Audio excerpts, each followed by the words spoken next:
노래를 좋아하세요? 제가 이런 질문을 하면 어떤 분은 좋아한다, 어떤 분은 별로다, 나는 싫어한다 이렇게 대답들을 하실 겁니다. 사람마다 조금씩 달라서 노래를 별로 안 좋아하는 사람들도 간혹 있기는 하겠습니다만 제가 보기엔 대체적으로 노래를 다 좋아하는 것 같습니다. 잘 부르느냐 못 부르느냐는 이제 다음 문제고요. 노래를 좋아하느냐라고 하는 부분에는 대부분 긍정하지 않을까 하는 생각을 해봅니다. 그것은 나라와 인종을 초월하는 것 같아요. 서양 사람들이 노래를 잘 부릅니다. 보통 우리가 말하는 그 클래식의 성악가들을 보면은 유명한 사람들은 다 서양 사람들이죠. 뮤지컬 가수라든가 아주 유명한 사람들은 서양에서 많이 나옵니다. 노래를 참 좋아하는 민족들이에요.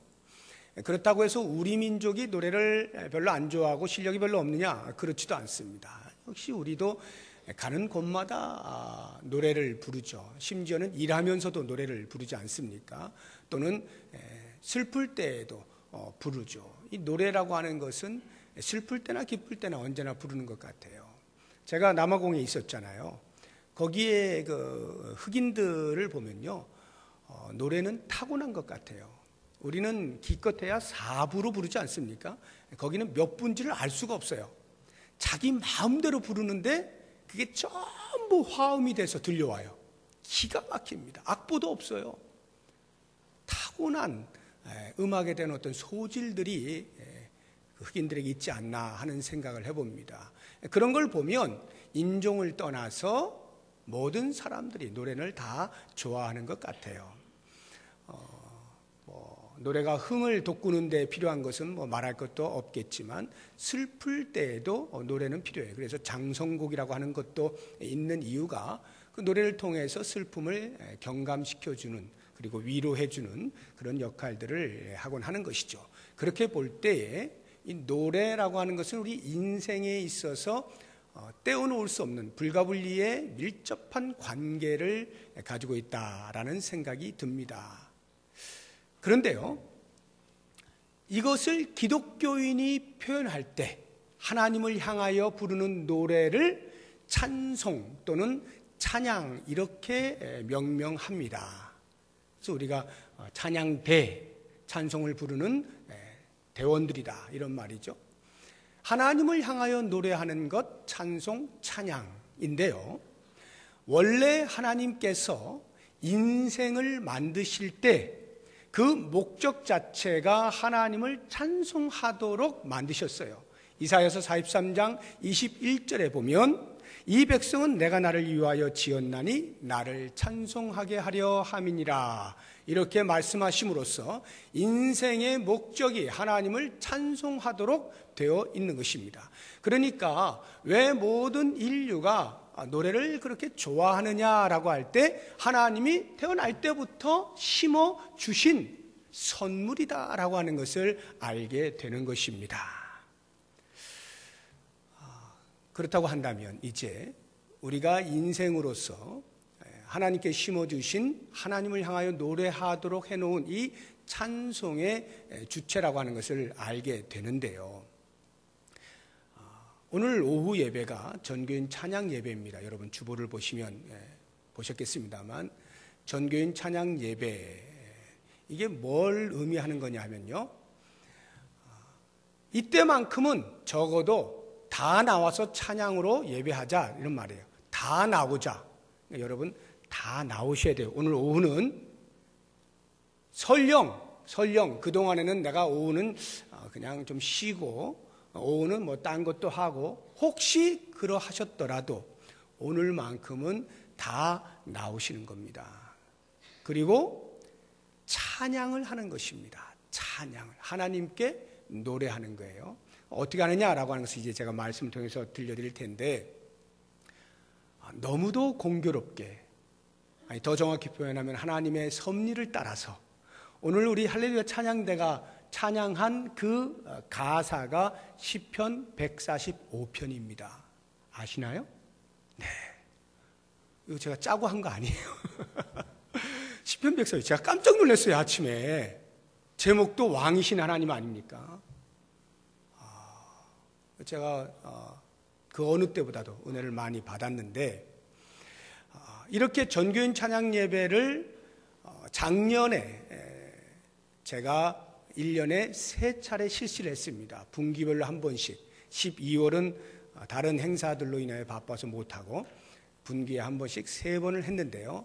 올해는 한 달에 한 번씩 하는 것으로 늘렸습니다. 매월 마지막 주에 정교인 찬양 예배를 드리는데요.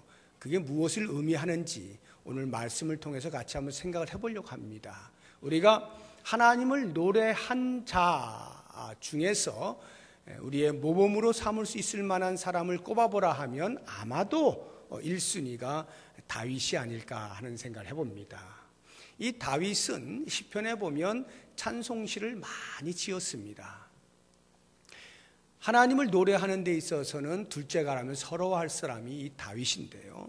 다윗이 지은 찬송시 가운데 오늘 우리가 선택한 시편 145편, 읽기는 1절하고 21절 두 개만 읽었습니다만 전체를 다 살펴보게 될 것입니다. 이 살펴보는 가운데에서 우리가 찬양에 대한 기본적 이해를 좀 하고자 하는 것입니다. 시편 145편은 1절에서 21절까지 되어 있습니다. 이 145편은 독특하게 답관체라고 하는 형식으로 시가 쓰여져 있습니다.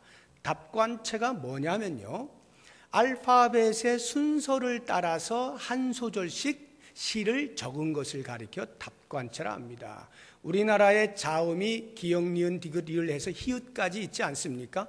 그런 것처럼 히브리어에도 자음이 22개가 있습니다. 알렛, 벳, 김멜, 달렛 이래가지고 쭉 가서 쉰, 타우 이렇게까지 해서 22개의 자음이 있어요. 그 자음 하나하나에 대해서 운율을 따서 알렙에 대해서 한 소절 쓰고, 그 다음에 베트에 대해서 또 쓰고, 이런 식으로 해서 맨 마지막 절이 타우로 해서 한 소절을 마감한 겁니다. 그러면 전체가 알파벳이 22개인데 절수는 21절이잖아요.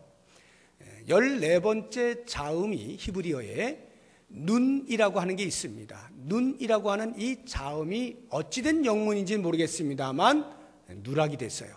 그래서 그것을 뺀 나머지 21개의 자음을 가지고 그 운율을 따라서 맞추어 쓴 것입니다. 그런데 놀랍게도 하나님을 찬양하는 위대한 언어들로 꽉 차 있는 것을 보게 됩니다. 그래서 이 말씀들을 저와 함께 살펴보면서 찬양에 대한 기본 이해, 그리고 왜 찬양해야 되고 누가 찬양해야 되고 어떻게 찬양해야 되는지에 대해서 한번 묵상을 해보도록 하겠습니다. 가장 먼저 누가 찬양하느냐라고 하는 부분을 살펴볼 텐데요. 1절을 보시기 바랍니다. 왕이신 나의 하나님이여, 내가 주를 높이고 영원히 주의 이름을 송축하겠습니다. 다윗이 고백하는 겁니다. 내가 주님을 찬송하겠습니다. 이렇게 말하는 나입니다. 그 다음에 10절을 보시기 바랍니다. 10절 보시면 같이 읽어봅니다. 여호와여, 주께서 지으신 모든 것들이 주께 감사하며 주의 성도들이 주를 송축하리이다. 주의 성도들로 확장이 되죠. 그 다음 21절을 보십시오.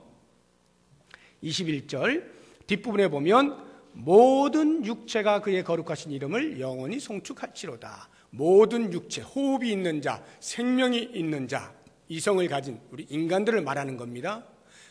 나에서 모든 성도들로, 거기에서 모든 사람들로 확장이 됩니다. 그 다음 다시 10절을 보시면 여호와여, 주께서 지으신 모든 것들이라고 해서 사람을 넘어서서 자연 만물, 온 우주 만물이 하나님을 찬양한다라고 되어 있는 것입니다. 이렇게 보시면은 나로부터 시작된 이 구체적 찬양의 주체로부터 해서 점점 확대되어져 나가서 자연 만물들도 찬양한다, 이렇게 되어 있지 않습니까? 이렇게 확대하여서 점점 거시적으로 나아가는 관점으로 바라볼 때 우리의 찬양에 대한 이해는 찬양 주체의 범위가 어디까지냐, 과연 누구까지가 하나님을 찬양해야 되느냐라고 하는 부분을 강조하고 있는 것입니다. 누구라고요? 나부터 시작해서 성도들도, 불신자들조차도, 아니 피조세계인 자연 만물조차도 하나님을 찬송한다, 이렇게 돼 있어요. 여러분, 호흡이 없는 자연 만물이 무슨 노래를 하겠어요? 어떻게 하나님을 찬송하겠어요? 그런데 놀랍게도 시편을 보면요, 얼마나 많은 자연이 하나님을 찬양하는 표현들이 담겨 있는지 모릅니다. 하늘이 하나님의 영광을 선포하고, 땅이 하나님의 영광을 말하고, 큰 물이 박수를 하고, 산림이 즐거이 노래를 하고요, 엄청나게 많은 표현들, 자연 만물이 하나님을 찬송하는 표현들로 가득 차 있습니다. 자, 이제 여러분 한번 뒤집어서 거꾸로 한번 가볼까요? 점점 미시적으로 보면 자연 만물이 찬양합니다. 온 육체가 찬양합니다. 그 가운데서도 주를 믿는 성도들이 찬양합니다. 그 가운데서도 왕이신 하나님을 인정하는 내가 하나님을 찬송합니다. 멀리에서부터 점점 가까이 나에게로 다가오는 이 미시적 관점에서 볼 때 찬양에 대한 이해는 찬양 주체의 당위성을 강조하는 거예요. 당위성. 무슨 말이냐면, 자연 만물이 노래를 한다면, 하나님을 알지 못하는 자들도 호흡이 있다면 노래하는 주체라고 할 때에, 하물며 하나님을 믿는 성도는 어찌할 것이며, 뿐만 아니라 나는 어떻게 할 것이냐라고 하는 찬양의 당위성을 강조하는 것이죠. 반드시 찬양을 해야 된다라고 하는 것입니다. 자, 1절 다시 보시면, 왕이신 나의 하나님이여, 이렇게 고백하지 않습니까? 다윗이 누굽니까? 이스라엘의 왕이었잖아요. 왕이신 나의 하나님이여 라고 말을 하고 있어요. 이 말의 의미는요, 다윗은 자기가 진정한 왕이 아니라는 것을 고백하는 겁니다. 내가 이 땅에 잠시 이스라엘 민족의 왕으로 봉직하고 있으나 진정한 이스라엘의 왕, 온 우주 만물의 왕은 오직 여호와 한 분뿐이십니다. 이 고백을 하고 있는 거예요. 나는 진짜 왕이 아닙니다. 하나님께서 저에게 왕으로 봉직하도록 권한을 위임하여 주셔서 그 권한을 위임받은 자로서 잠깐 백성들을 돌보는 것뿐이지, 진정으로 백성을 돌보는 자는 당신이십니다 라고 하는 이 고백이에요. 그러다 보니 다윗의 마음 가운데는 자연스럽게 나는 청지기일 뿐입니다. 청지기는 주인의 말에 순종하여 일을 할 뿐이고, 그 모든 영광은 청지기인 내가 아닌 주인이신 여호와 하나님이 받으셔야 마땅합니다.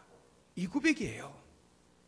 왕이신 나의 하나님이여 내가 주를 찬송하겠습니다라고 하는 말은, 당신이 진정한 왕이시니까, 나는 청지기에 불과하니까 참된 영광은 당신이 홀로 받으시는 것이 맞습니다 라고 고백을 하는 거예요. 주의 성도들이 주를 찬송한다고요. 우리가 주의 성도들 아닙니까? 주의 은혜를 입어서 구원함을 받은 자잖아요. 그 구원의 은혜가 얼마나 큰지를 알고 있는 자입니다. 뿐만 아니라 하나님이 거룩하신 것처럼 나도 거룩의 삶을 살고자 경건의 훈련을 끊임없이 하는 사람입니다. 또한 하나님과 계속해서 인격적 교제를 나누는 자가 성도입니다. 그러한 사람들은 반드시 하나님을 찬송하게 되어 있어요. 심지어는 하나님을 알지 못하는 자도 찬송을 해야 하고, 호흡이 없는, 이성이 없는, 영혼이 없는 자연 만물조차도 하나님을 찬송해야 된다라고 하는 것입니다. 그렇다고 하면 여러분, 이제 한번 나 자신에게 솔직하게 질문을 해보시 바랍니다. 나는 과연 하나님을 왕으로 모시고 있느냐라고 하는 부분과, 그렇다면 나는 그 왕 되신 하나님의 백성으로 살아가고 있느냐라고 하는 질문, 그리고 마지막으로 던져야 할 질문은, 그래서 나는 그 왕 되신 하나님을 백성된 자로서 마땅히 찬송하며 살아가고 있는가 라고 하는 부분을 꼭 질문해 보시기 바랍니다. 나는 하나님을 찬송하는 일에 적극적으로 앞장서서 해왔느냐라고 하는 부분을 깊이 묵상해 보는 시간이 되시길 바랍니다. 그렇게 내가 하나님을 찬송하는 주체다라고 하는 것을 알았다고 하면, 그러면 왜 우리가 그렇게 찬송을 해야 하느냐라고 하는 부분에 대해서 한번 생각을 해봤으면 좋겠습니다. 왜 하나님을 그토록 노래해야 하는가? 3절 보시기 바랍니다.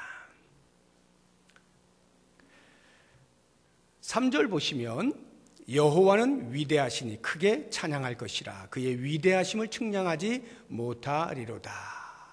위대하시다. 여호와가 위대하시기 때문에 찬송을 해야 한다라고 하는 거예요. 위대하시다는 말은 힘이 있으시다, 능력이 있으시다라는 뜻이에요. 능력이 있으신 왕이 그 백성을 어떻게 하겠어요? 모든 대적들로부터 보호하여 주시고 지켜주시는 것이죠. 그러한 위대하신 왕 되신 하나님을 찬송하는 것 당연한 것이죠. 뿐만 아니라 7절부터 보시게 되면, 그들이 주의 크신 은혜를 기념하여 말하며 주의 의를 노래하리이다 라고 해서 하나님의 선하심 때문에 노래해야 된다라고 말을 하는 겁니다. 7절에서는 그 선하심이 은혜로 표현이 되고 있고요, 8절에서는 긍휼과 노하기를 더디하시는 것과 인자하심으로 표현이 되어 있습니다. 9절에서는 모든 것을 선대하시고 긍휼을 베푸시는 것으로 표현이 되고 있습니다. 모두 다 하나님의 선하심을 말하고 있는 것인데, 당신의 백성들을 위하여 선을 베푸시는 왕이신 하나님을 찬송하는 게 마땅하다. 선정을 베푸는 왕을 칭송하는 것 마땅한 것 아니겠습니까? 우리에게 구원을 베푸시고 노하기를 더디하시고 끝까지 하나님의 백성으로 살아갈 수 있도록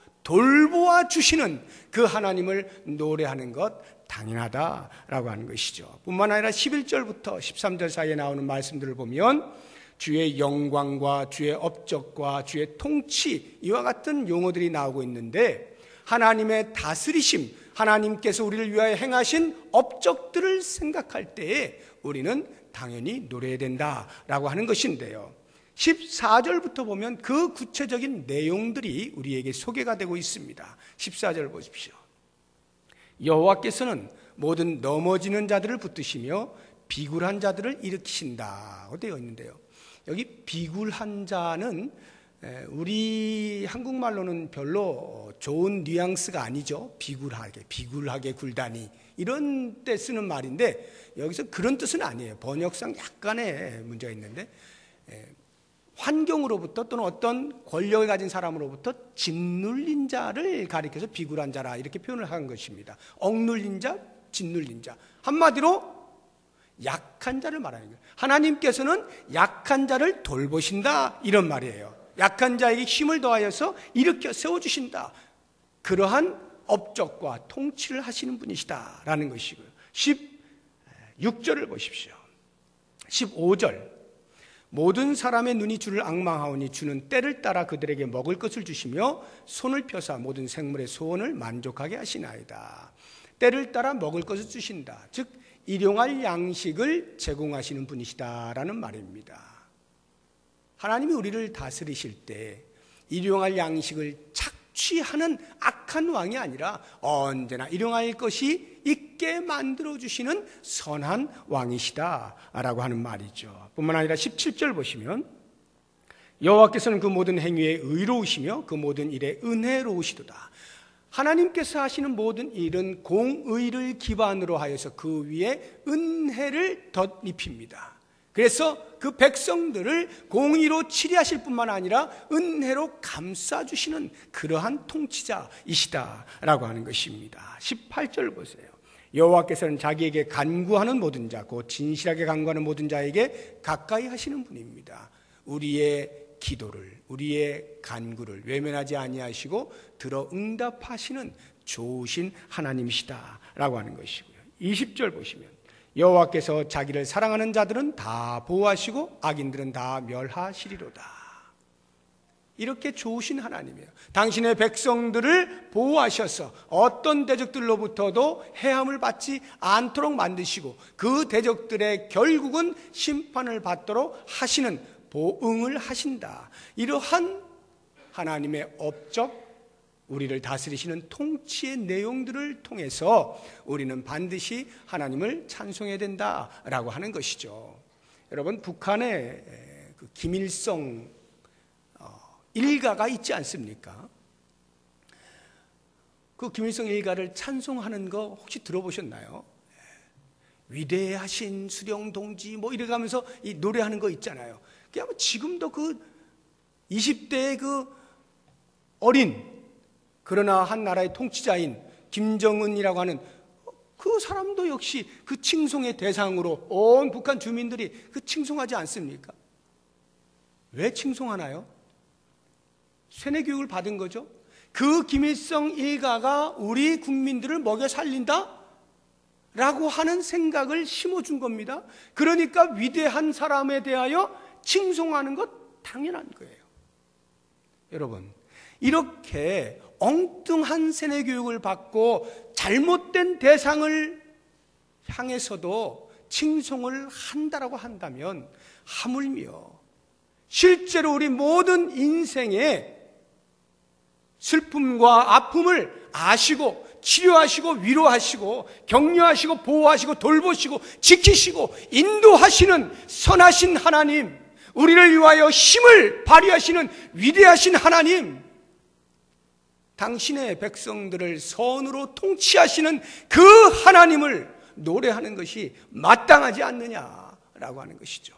그러므로 우리는 하나님을 찬송해야 하는 것입니다.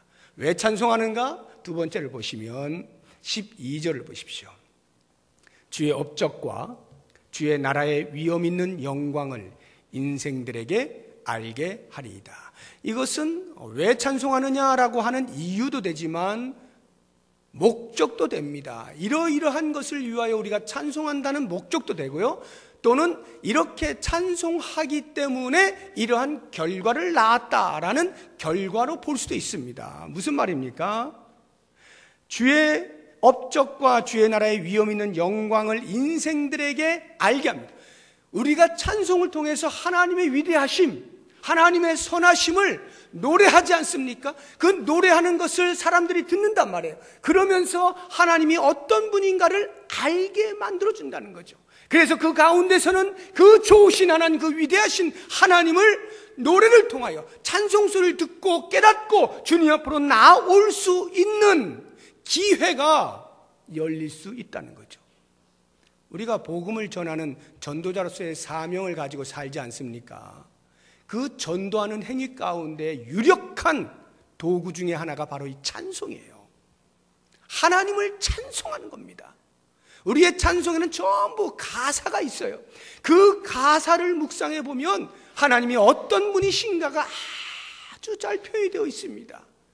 그 노랫소리를 들을 때 인생들 가운데 알지 못했던 자가 또는 가슴속에서부터 누군가를 찾고 있던 간절한 구도자들이 그 찬송소리를 듣고 하나님 앞으로 나올 수 있게 되어지는 이 목적을 위해서 우리는 반드시 찬송을 해야 한다라고 하는 거예요. 그래서 우리의 찬송은요, 그냥 우리가 좋아서 부르는 찬송을 넘어서서 하나님의 살아계심과 하나님의 위대하심과 하나님의 우리를 위하여 베푸시는 자비를 선포하는 행위가 되는 겁니다.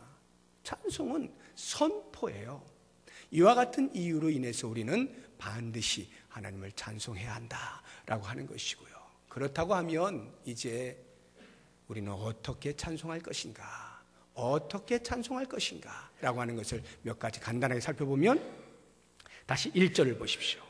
왕이신 나의 하나님이여, 내가 주를 높이고 영원히 주의 이름을 송축하리이다. 2절도 내가 날마다 주를 송축하며 영원히 주의 이름을 송축하리이다. 4절 보시면 대대로 주께서 행하시는 일을 크게 찬양하며 영원히 찬양하는 겁니다.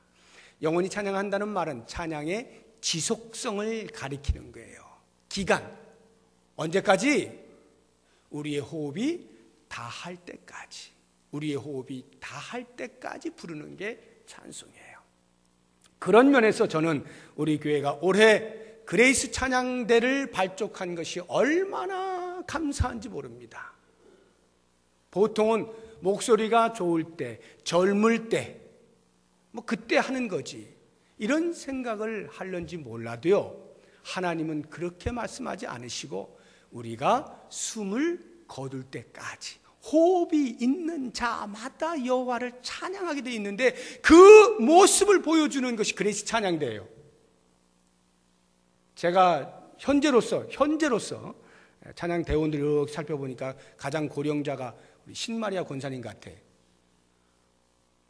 80이 훌쩍 넘었어도 얼마든지 목숨이 붙어 있는 한, 호흡을 하고 있는 한 하나님을 찬양할 수 있다, 이것을 보여주는 거거든요.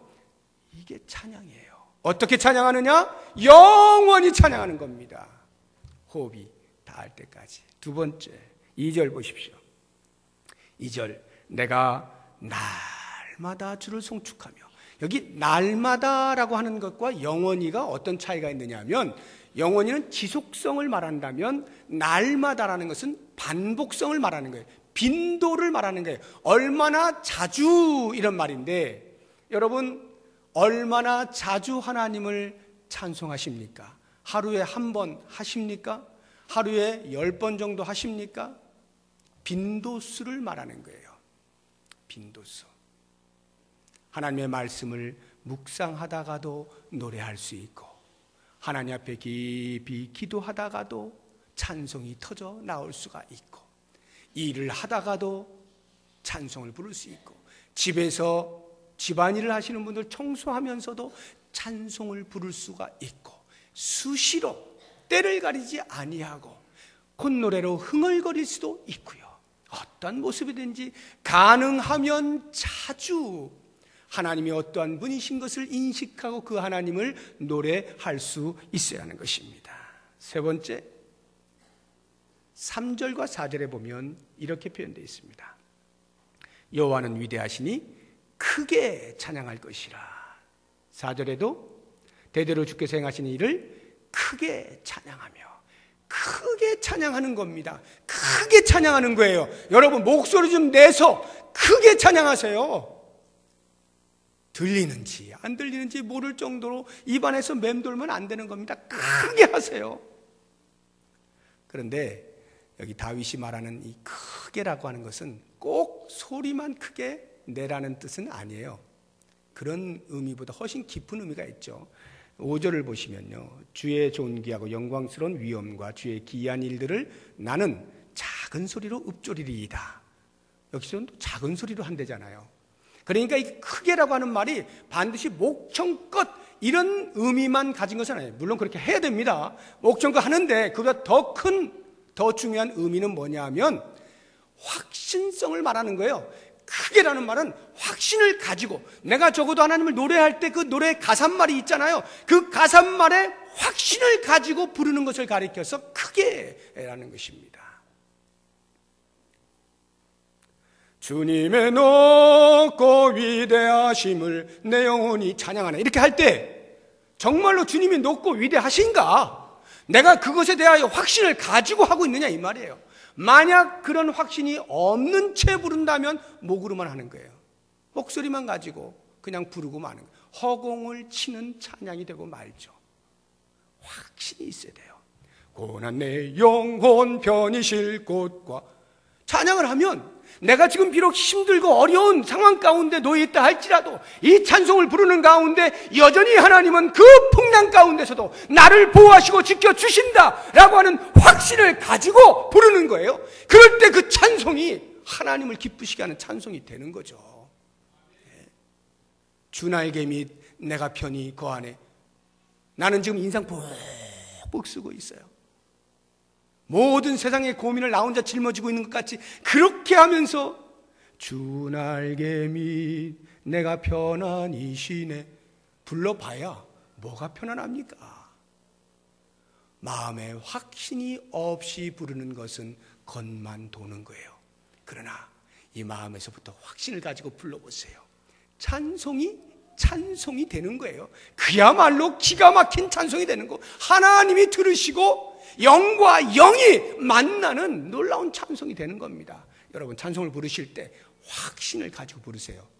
확신 가지고 부르실 때는 소리가 나오게 돼 있어요. 자신이 없어갖고 우물쭈물하지 않는다 이 말입니다. 자신 있게.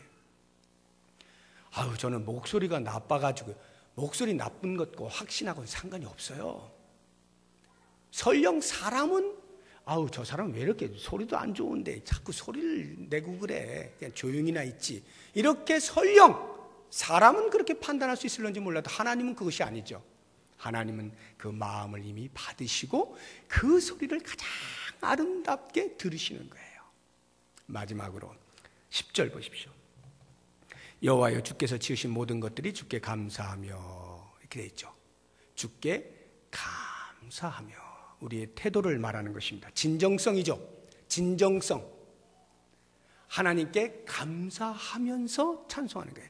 감격하면서 찬송하는 거예요. 뭐가 감사해요? 뭐가 그렇게 감격스러워요? 하나님이 모든 죄와 허물로부터 나를 구원해 주신 것이 감사하고, 하나님께서 일용할 양식을 주시는 것이 감사하고, 나와 늘 동행하여 주시는 것이 감사하고, 모든 대적들의 해로부터 막아주시는 것이 감사하고, 어디를 향하여 걸어 나가야 할지를 알게 하시고 보게 하시니 감사하고, 감사와 감격을 가지고 하나님을 찬송하는 겁니다. 그래서 다윗은요, 시편을 보면 찬송하라라고 말을 하는 것에 거의 빠지지 않고 감사가 반드시 그 앞에 있어요. 하나님을 감사하고 찬송하라, 감사하고 송축하라, 감사하여 찬송하라. 감사와 찬송이 붙어 있어요. 이 말의 의미는 감사 따로 찬송 따로라는 의미가 아니에요. 이건 붙어 있다는 말이죠. 마음에 감사가 있는가? 찬송이 저절로 나오게 되어 있다는 거죠. 찬송하는가? 감사함으로 해야 한다는 것이죠. 사랑하는 성도 여러분, 이제 오늘 누가 찬송을 해야 되는지, 왜 해야 되는지, 또 어떻게 해야 되는지를 우리가 들었습니다. 우리의 모범이 되는 다윗을 통하여 살펴보았습니다. 오늘 전교인 찬양 예배를 오후 예배 때 드립니다. 일단 나오세요. 일단 나오셔야 찬송을 하든지 말든지 할 거 아닙니까? 나오십시오. 평소에 안 나오셨던 분들 계시죠, 지금? 평소에 안 나오고 오후 예배는 그건 좀 내가 좀 쉬어야지, 이런 분들도 오늘만큼은 어찌하든지, 그래 맞다, 우리가 신앙 공동체로 한번 하나님을 찬송해 보자. 나오세요. 일단 나오시면 그 다음에 하나님을 어떻게 찬송해야 되는지 오늘 들은 말씀을 토대로 해서 한번 노래해 보자고요. 제가 왜 이 찬송을 이렇게 강조하느냐 하면요, 희년에 하나님께서 우리에게 주시는 안식이 하나님을 예배하는 것을 통하여 주신다 하지 않으셨어요? 그 예배 가운데 핵심이 뭐냐라고 할 때, 예배는 여러 종류가 있어요. 드리는 형식에 있어서. 지금 우리가 주일 예배를 드리는 것은 뭐가 주인 것 같습니까? 시간을 보세요. 어떤 게 제일 긴가요? 말씀 전하는 게 제일 길지 않습니까? 그 이야기는 개혁교회는 하나님의 말씀을 중심으로 서 있다, 이런 뜻이에요. 그래서 하나님의 말씀을 언제나 예배의 중심에 두고 가장 길어요. 그러나 저는 개인적으로 그게 잘못됐다는 말이 아니고요, 순수하게 액면 그대로 하나님 편에서 볼 때는 과연 어떤 예배를 가장 기뻐하시겠는가? 물론 당신의 백성들이 당신의 하시는 말씀을 귀담아 듣고 그렇게 살기로 작정하는 결심을 보실 때에도 기뻐하시겠죠. 그러나 가장 직접적으로 하나님이 기뻐하실 일은 뭐겠어요? 하나님 감사합니다. 하나님 우리에게 이런 일을 해주시다니요, 너무너무 고맙습니다. 이 표현 아니겠습니까? 이게 찬송이잖아요. 주일에는 찬송이 주가 아니에요. 시간을 보시면 아시겠지만 주가 아닙니다. 적어도 제 마음에는 날마다는 그렇게 못한다 할지라도 할 수 있는 대로 찬양을 중심으로 한번 예배 드려보자. 이게 제 소원이거든요. 그래서 우리 교회 지난 해에 그렇게 몇 번을 해본 거 아니에요. 올해는 좀 더 늘리는 것 아닙니까? 앞으로는 더 어떻게 될지 모르겠어요. 오후 예배는 계속 그렇게 했으면 좋겠어요.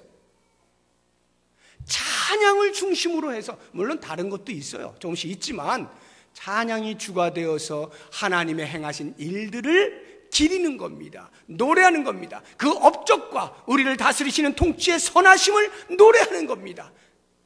우리가 얼마나 감격스럽게 부르든지 이 문을 나서서 소리가 믿지 않는 자들에게까지 들려져서 저 교회는 도대체 뭐가 그렇게 좋다고 날마다 노래소리가 들리나? 그래서 좀 찾아오게 되어지는 그런 일들이 일어났으면 좋겠어요. 하나님의 이름을 마음껏 노래하는 겁니다. 우리와 인격적 교제를 나누신 하나님을 노래하는 겁니다. 하나님의 살아계심과 위대하심과 선하심을 노래하는 거예요. 이것이 오늘 오후에 우리 온 성도가 함께 나와서 좀 해보자는 거예요. 그러니까 여러분, 다시 한번 부탁을 드리는데 평소에 안 나오셨던 분들 좀 가슴 좀 찔려가면서 좀 나오세요. 나오세요. 제가 지금은 매주일 나오라는 말씀 안 드릴 테니까 전교인 찬양 예배 드릴 때만이라도, 한 달에 한 번만이라도 오후 예배 일단 나오세요. 그러다 보면 하나님을 찬양하는 것이 얼마나 큰 선물이고 특권인지를 알게 되면서 이제는 그만 좀 가세요 해도 나오실 그런 일이 벌어지게 될 겁니다. 모쪼록 원하기는 오늘 오후 찬양 예배, 전교인 찬양 예배로 함께 하나님을 영화롭게 할 수 있는 복된 시간이 될 수 있기를 바랍니다. 기도하겠습니다. 하나님 고맙습니다. 바로 바로 우리가 하나님을 찬양하는 주체인 것을 깨닫고 이제 오늘 오후에 그 중심에 서기를 원합니다. 도우시옵소서. 우리의 마음에 감동을 주시고 하나님의 위대하심과 선하심과 우리를 다스리시는 업적들을, 통치들을 노래할 수 있도록 도와주시옵소서. 우리의 온 마음을 다해서 정성스럽게 감사와 감격의 신앙의 고백을 담아서 올려드리는 복된 찬송이 오늘 오후가 되게 하시고 우리의 일평생의 삶이 되게 하여 주시옵소서. 예수님의 이름으로 기도드립니다. 아멘.